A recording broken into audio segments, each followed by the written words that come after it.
Since we all inhabit the earth, all of us are considered Earthlings. There is no sexism, no racism, or speciesism in the term Earthling. It encompasses each and every one of us, warm or cold-blooded, mammal, vertebrate or invertebrate, bird, reptile, amphibian, fish, and human alike. Humans, therefore, being not the only species on the planet, share this world with millions of other living creatures as we all evolve here together. However, it is the human Earthling who tends to dominate the Earth, oftentimes treating other fellow Earthlings and living beings as mere objects. This is what is meant by speciesism. By analogy with racism and sexism, the term speciesism is a prejudice or attitude of bias in favor of the interest of members of one's own species and against those of members of other species. If a being suffers, there can be no moral justification for refusing to take that suffering into consideration. No matter what the nature of the being, the principle of equality requires that one's suffering can be counted equally with the like suffering of any other being.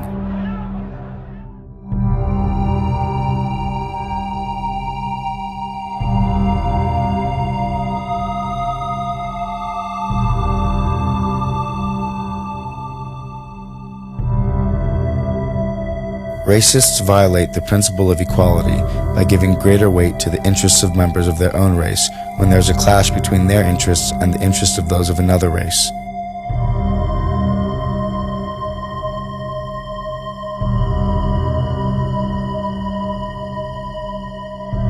Sexists violate the principle of equality by favoring the interests of their own sex.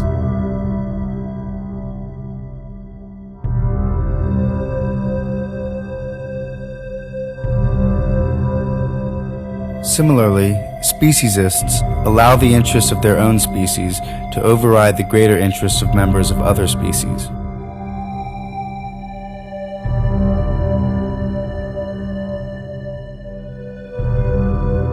In each case, the pattern is identical.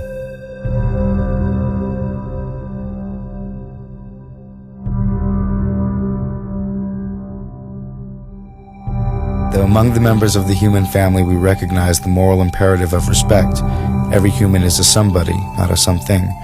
Morally disrespectful treatment occurs when those who stand at the power end of a power relationship treat the less powerful as if they were mere objects.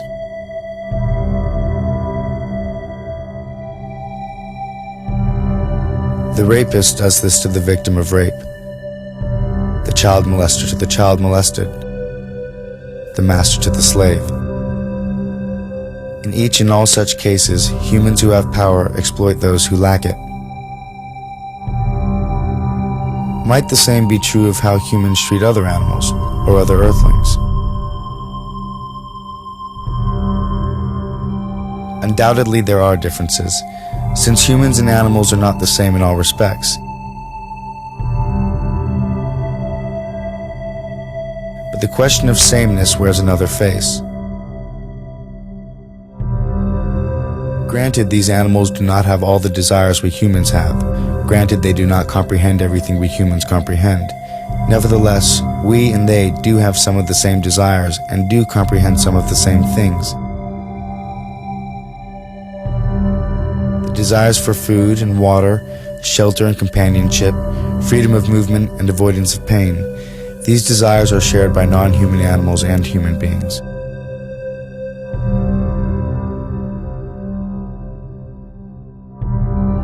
As for comprehension, like humans, many non-human animals understand the world in which they live and move. Otherwise, they could not survive. So beneath the many differences, there is sameness. Like us, these animals embody the mystery and wonder of consciousness. Like us, they are not only in the world, they are aware of it.